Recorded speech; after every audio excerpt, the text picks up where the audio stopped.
जय श्री हरि विष्णु। ओम नमः शिवाय। प्रिय भक्तजनों, धर्म कथा गंगा में आपका स्वागत है। एक बार पार्वती ने भगवान शिव शंकर से पूछा, ऐसा कौन सा श्रेष्ठ तथा सरल व्रत पूजन है जिसमें मृत्यु लोक के प्राणी आपकी कृपा सहज ही प्राप्त कर लेते हैं। उत्तर में शिव जी ने पार्वती को महाशिवरात्रि के व्रत का विधान बताकर यह कथा सुनाई। एक गांव में एक शिकारी रहता था। पशुओं की हत्या करके वह अपने परिवार को पालता था। वह एक साहूकार का ऋणी था, लेकिन उसका ऋण समय पर न चुका सका। क्रोधवश साहूकार ने शिकारी को शिव मठ में बंदी बना लिया। संयोग से उस दिन शिवरात्रि थी। शिकारी ध्यान मग्न होकर शिव संबंधी धार्मिक बातें सुनता रहा। चतुर्दशी को उसने शिवरात्रि की कथा भी सुनी। संध्या होते ही साहूकार ने उसे अपने पास बुलाया और ऋण चुकाने के विषय में बात की। शिकारी अगले दिन सारा ऋण लौटा देने का वचन देकर बंधन से छूट गया। अपनी दिनचर्या की भांति वह जंगल में शिकार के लिए निकला,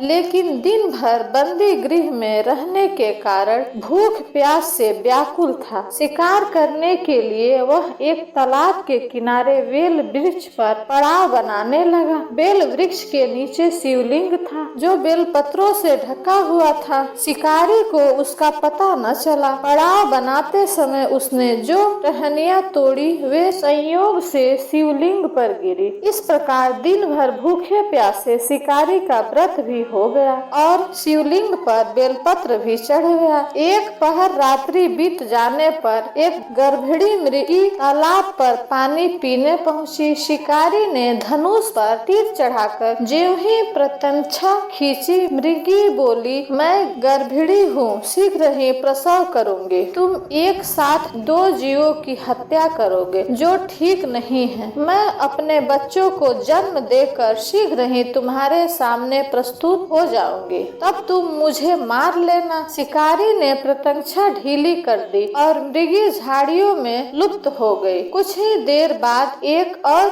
मृगी उधर से निकली। शिकारी की प्रसन्नता का ठिकाना न रहा। समीप आने पर उसने धनुष पर बाढ़ चढ़ाया। तब उसे देख मृगी ने विनम्रता पूर्वक निवेदन किया, हे पार्थी, मैं थोड़ी देर पहले ही ऋतु से निवृत्त हुई हूँ, कमातुर विरहणी हूँ, अपने प्रिय की खोज में भटक रहे हूँ। मैं अपने पति से मिलकर शीघ्र ही तुम्हारे पास आ जाऊंगी। शिकारी ने उसे भी जाने दिया। 2 बार शिकार को खोकर उसका माथा ठनका। वह चिंता में पड़ गया। रात्रि का आखिरी प्रहर बीत रहा था। तभी एक अन्य मृगी अपने बच्चों के साथ उधर से निकली। शिकारी के लिए यह अच्छा अवसर था। उसने धनुष पर तीर चढ़ाने में देर न लगाई। वह तीर छोड़ने ही वाला था कि मृगी बोली, हे पार्थी, मैं इन बच्चों को पिता के हवाले करके लौट आऊंगी। इस समय मुझे मत मार। शिकारी हंसा और बोला, सामने आ गए शिकार को छोड़ दूं? मैं ऐसा मूर्ख नहीं हूँ। इससे पहले मैं 2 बार अपना शिकार खो चुका हूँ। मेरे बच्चे भूख प्यास से तड़प रहे होंगे। उधर से मृगी ने फिर कहा, जैसे तुम्हें अपने बच्चों की ममता सता रही है, ठीक वैसे ही मुझे भी। इसलिए सिर्फ बच्चों के नाम पर मैं थोड़ी देर के लिए जीवन दान मांग रही हूँ। हे पार्थी, मेरा विश्वास कर, मैं इन्हें इनके पिता के पास छोड़कर तुरंत लौटने की प्रतीक्षा करूंगी। मृगी का दीन स्वर सुनकर शिकारी को उस पर दया आ गई। उसने उस मृगी को भी जाने दिया। शिकारी के अभाव से बेल वृक्ष पर बैठा शिकारी बेल पत्र तोड़ तोड़ कर नीचे फेंकता जा रहा था। पांव फटने को हुई तो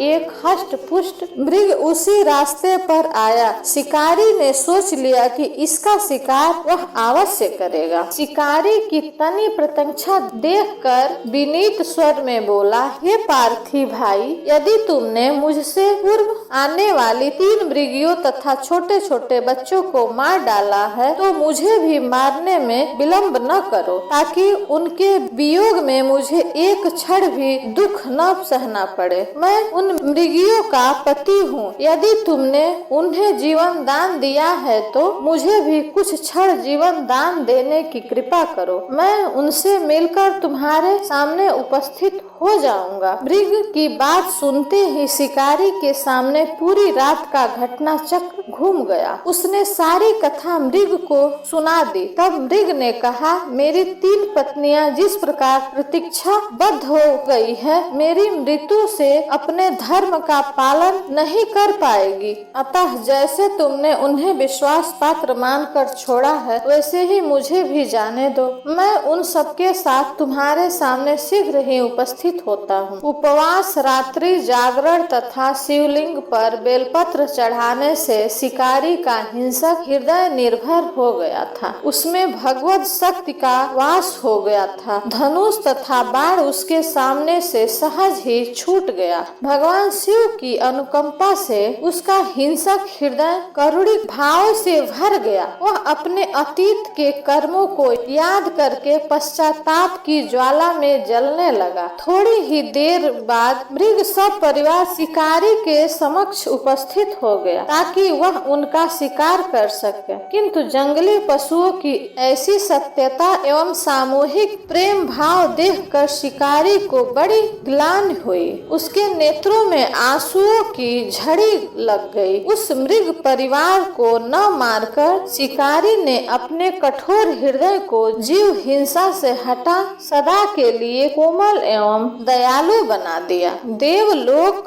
से समस्त देव साम्राज्य भी इस घटना को देख रहा था। घटना की परिणति होते ही देवी देवताओं ने पुष्प वर्षा की। तब शिकारी तथा मृग परिवार मोक्ष को प्राप्त हुआ। बोलिए भगवान शिव पार्वती की जय।